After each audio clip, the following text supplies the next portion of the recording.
Welcome to the Brewing Wellness podcast, nourishing UFT members, one conversation at a time.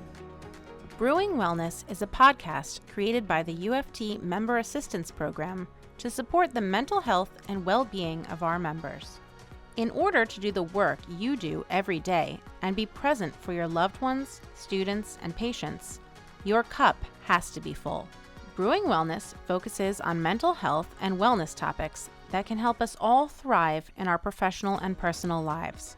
We'll be releasing a new episode on the last Monday of each month. Remember to listen to the Brewing Wellness podcast wherever you get your podcasts. And please, don't forget to subscribe. Now, let's get started.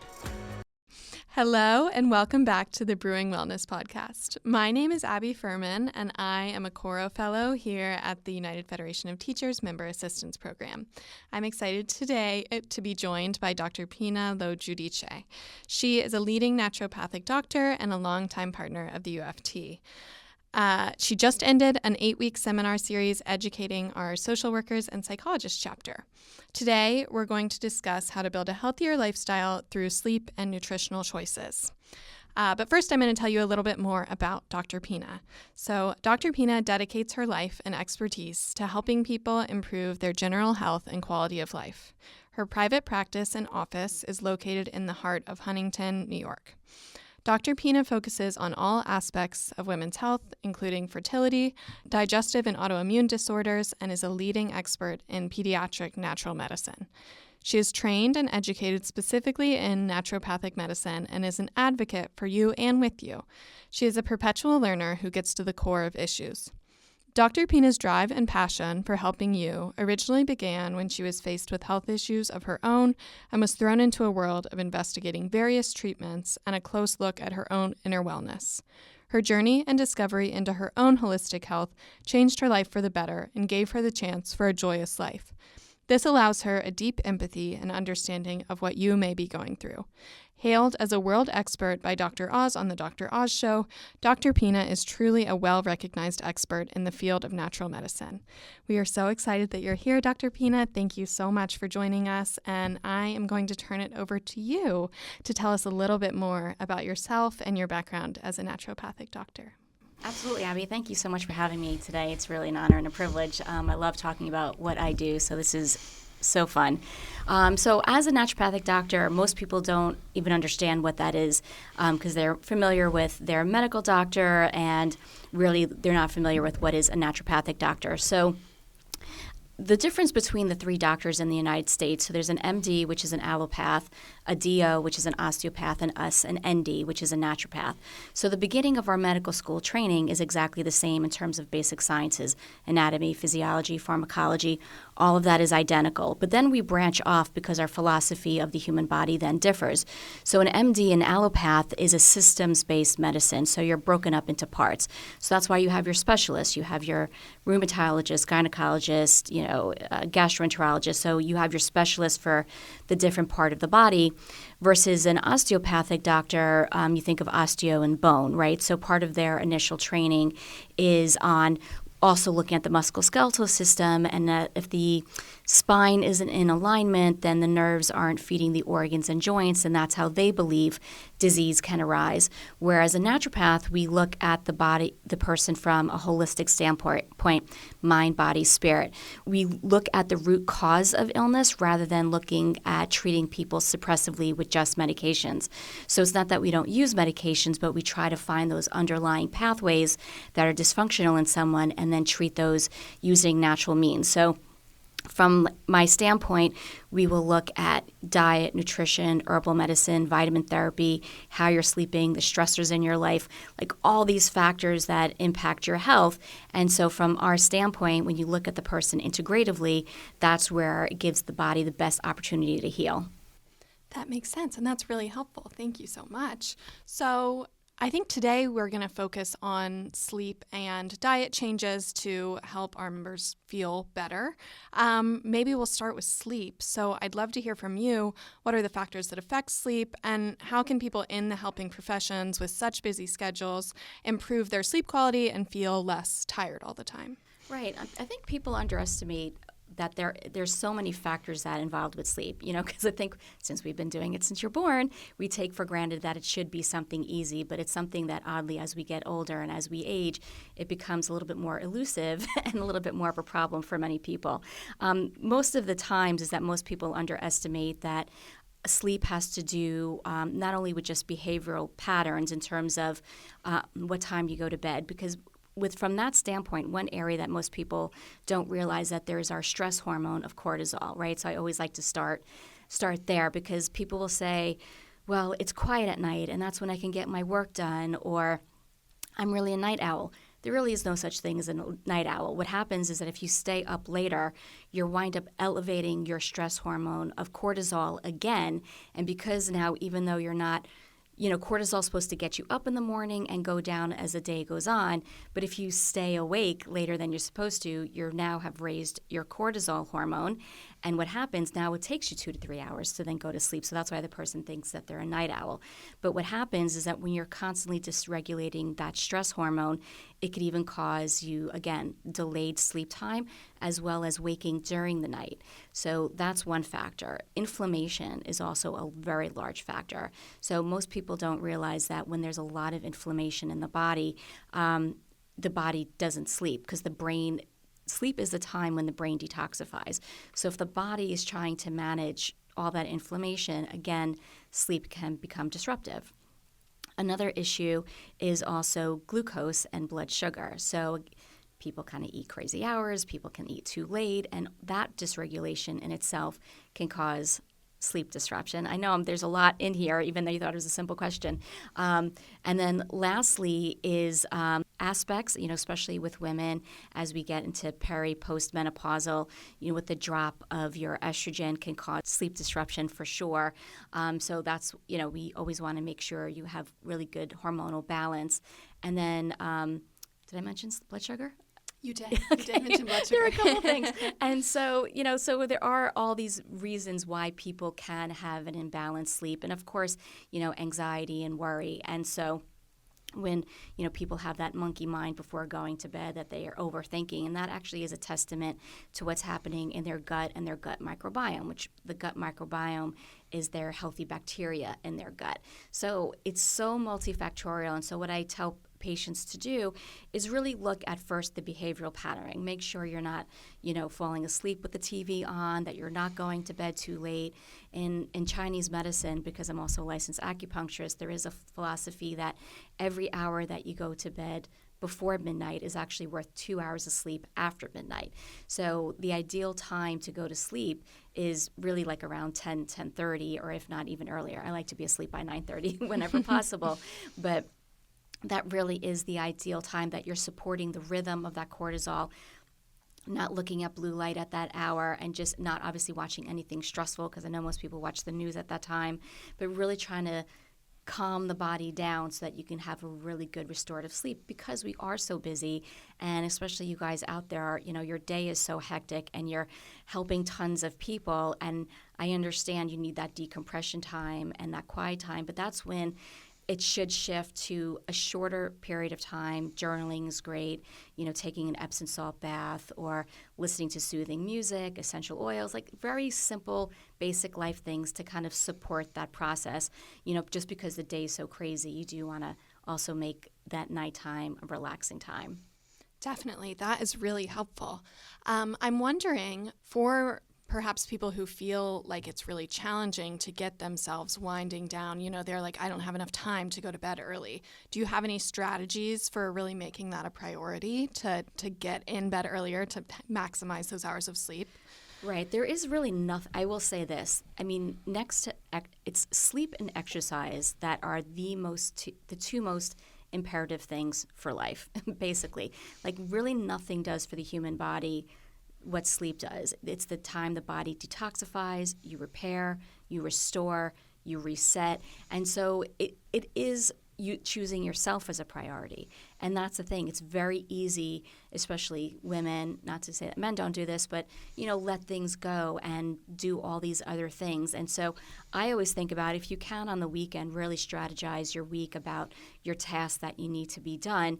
And then, journaling is great. Making a task list is great.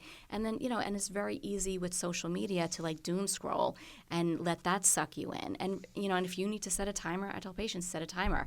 Like once those 10 minutes are up, you go to bed, And it's really about being strict with yourself and understanding that, either laundry could be done later, or like that TV show can be watched at another time. There really is nothing that interesting on TV, in my opinion. But, really just being more discerning and disciplined with yourself really is the best way to go. Absolutely. And I think that's a really important reminder. So as we're starting the new year, lots of folks are considering how to change their diets, change their habits so that they feel healthier, they feel better day to day. Can you explain some of the simple lifestyle changes, the bigger lifestyle changes maybe that could help people reach those goals? Yeah, absolutely. With regards, most people, when they think about a holiday time, they think about all the different eating and drinking that they've done. And so obviously they've overindulged and they may not feel so good. So I am going to talk about diet. I don't necessarily mean about like dieting in terms of weight loss, but really about how to make healthy food choices, because over 75% of our immune system is in our digestive tract. And if we don't have really good gut integrity, then all aspects of our health will decline. So most people, if they're eating processed foods, they're eating fast foods, greasy foods, lots of alcohol, high sugar foods, all of those things will suppress our immune system and cause disruption in the body. So when I have my patients come in, one of my favorite food programs is just a very simple Mediterranean diet. There's a great book out there about the blue zones, which there are, 5 different places on the planet where people live to be well over 100. And so this guy studied, why do these particular areas in the globe, do they live so long? And one of the main factors is that they eat a whole foods Mediterranean diet. So it doesn't have to be anything elaborate. It doesn't have to be anything super strict, because a Mediterranean diet does include carbohydrates, because most people think carbs are bad or all these things. So it is about not processed foods. Like, it is amazing that if someone literally just for 2 weeks took out the processed foods, not only would they, again, if they wanted to lose weight, they would, but also just how they would feel with regards to their energy and sleep quality. When you're eating those processed, high sugar foods, absolutely your sleep is going to be disrupted and it's going to be this vicious cycle. So on the simplest standpoint, I just say, just clean it up. It doesn't have to be anything too strict, and just keep the diet very simple Mediterranean, like clean, and ideally I always am an advocate for organic whole foods, just because, when you're not having organic foods, you're not getting, obviously the pesticides and the chemicals, but also the nutrient density is also better. And that's what our body needs, because, food, I'm gonna age myself for a minute, but like when I was younger and I was in school, I had those like Scantron cards when I was taking examinations, and then they put the Scantron card into the computer and then it would read the information. And basically that's what food is to the body. Food is information to the body and what we should do. So whether that we're producing those really powerful antioxidants or we're going to produce inflammation, it's either going to go one of two ways. And once you have a good clean diet, then again it's tightening up the sleep schedule, being disciplined with that, and then of course moving your body. We are, as most people forget, are animals, and our bodies are meant to move, and it doesn't need to be this, I got to join a gym or do something intensive. I mean, there is so much benefit to even simple walking, walking, bike riding, swimming, just simple things, or taking the stairs, very simple movements that you don't normally do, and decide for yourself. This is really all about self-care, because it's very easy to look at the external world for assistance, but when you do these basic things, the body heals and the body does get better. I mean, if I didn't see this for 20 years in my practice, I probably would have quit my job. But it really is quite remarkable that when you focus on these things, because I do want to mention that there is a field called epigenetics. And so most people think, well, everyone in my family has heart disease or everyone in my family has diabetes, and so this is just my genetic destiny. And it's not true. So because when you have your base genetics of what you're given from both your parents, it's what occurs above the genes, which epi means above in Greek. So it's what occurs above the genes that will turn on or off those good or bad genes. And those are all factors that we have control of: diet, nutrition, not smoking, exercise, all good quality sleep. Those are the things that will keep those bad genes turned off. So I think if people keep that mindset of that, they can completely empower themselves with regards to their health care. I think, everyone's health would be radically different and so much better. Absolutely, and I think that's a really important reminder. I'm wondering, I think there's a misconception for a lot of folks that a healthy diet is boring, it doesn't taste good, there's no dessert, there's nothing fun or rewarding about that. Can you suggest some of the maybe practical swaps if there's, if someone's eating a lot of processed foods, how can they in a day-to-day move away from doing that into more of the whole foods? Right. I mean, I think the hardest thing that, especially with like people who are super busy, it is about just food prep and having things at home so it's easy for them to bring. Because when you're always resorting to eating out, then you are subject to what quality food or what quality oils a restaurant has. So that's where a lot of the inflammation will come from. So if you can decide for yourself, okay, whether you're vegetarian or you are a meat eater, it's just, again, about preparing those foods and having those simple snacks too that are just healthier choices. So I am a fan of where even like if you ever want something sweet, instead of going for a regular cookie or something that's highly processed, chocolate is great. Mother Nature gave us something pretty amazing. Like dark chocolate is extraordinary. I know one of my favorites, afternoon snacks is that I'll get like a date. Those are crazy sweet. And then I'll put some peanut butter or almond butter in it with a little piece of chocolate. I'm in heaven. Like for me, it's very filling. If I need something that sweet, or sometimes I'll just have that, or I'll have fruit. It is nature's candy. So very simple things that, again, they don't have to be boring, and it's not about denying yourself. From my standpoint, especially when you're transitioning with the new year, I say it's an 80-20 rule, where 80% of the time you're good, and then 20%, if you want to go out and have with your friends and enjoy yourself, great.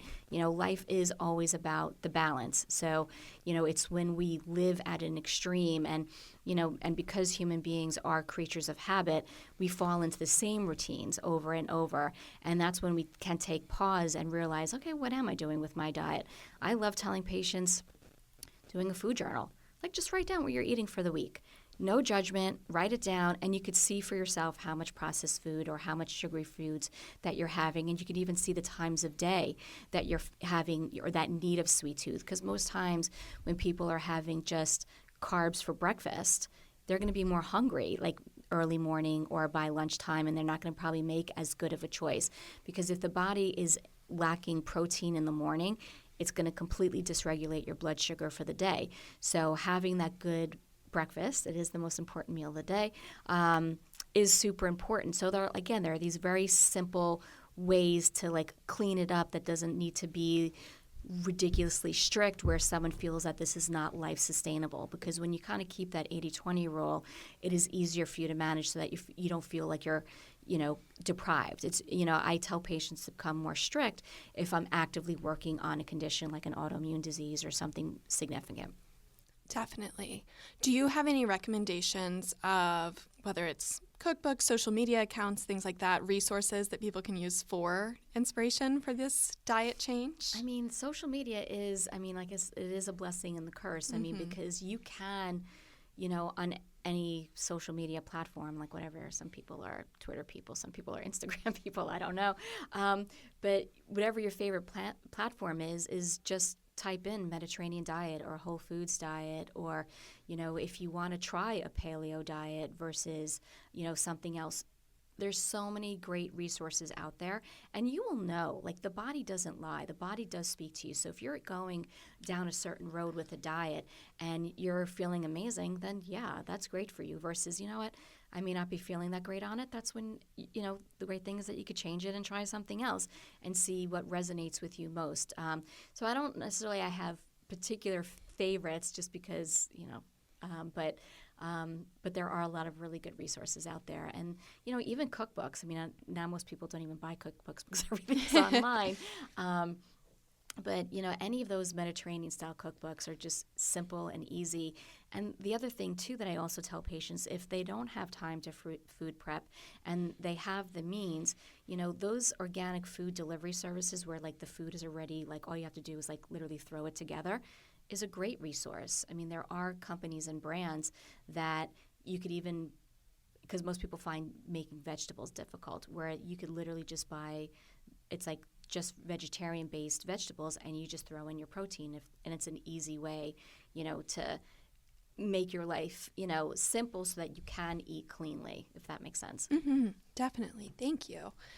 So, Dr. Pina, if you could give one piece of advice to people in the helping professions about creating and maintaining a healthy lifestyle, what would it be?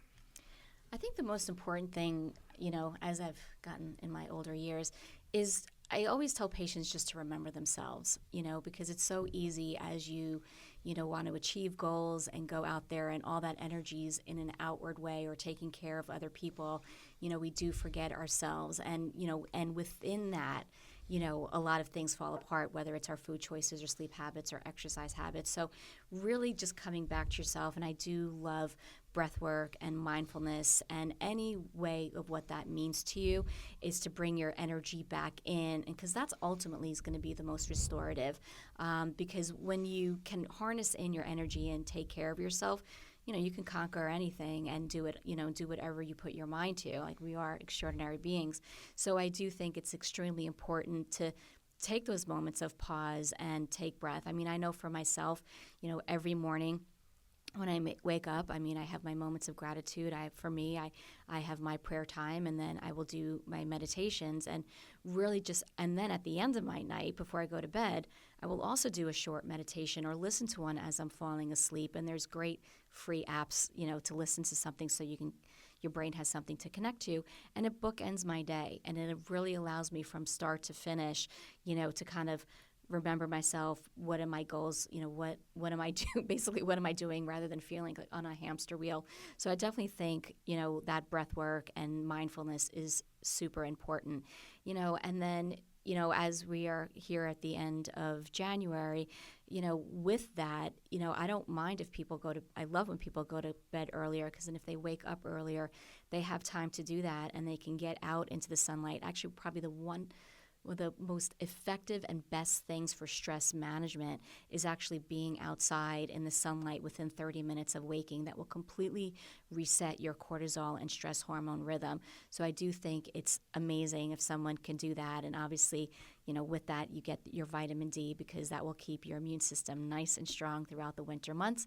And, really simple stuff that we forget about, but that really go a very long way to optimize your health. So many excellent suggestions and reminders. Thank you so much. All UFT members have access to a Calm Premium account if they want to kind of get access to those guided meditations, things along those lines. So that's a great resource. They could take your advice to use that. But thank you so much. This is all really, really valuable, especially at the end of January as we're moving into this new year. So thank you for all of your input. Yeah, thank you so much for having me. It was great. Once again, thank you for joining us for this episode of the Brewing Wellness Podcast, brought to you by the UFT Member Assistance Program to support the mental health and well-being of our members. If you are a UFT member, the Member Assistance Program can be reached at 212-701-9620 or by emailing mapinfo@uft.org. And once again, please don't forget to subscribe. Thanks for listening.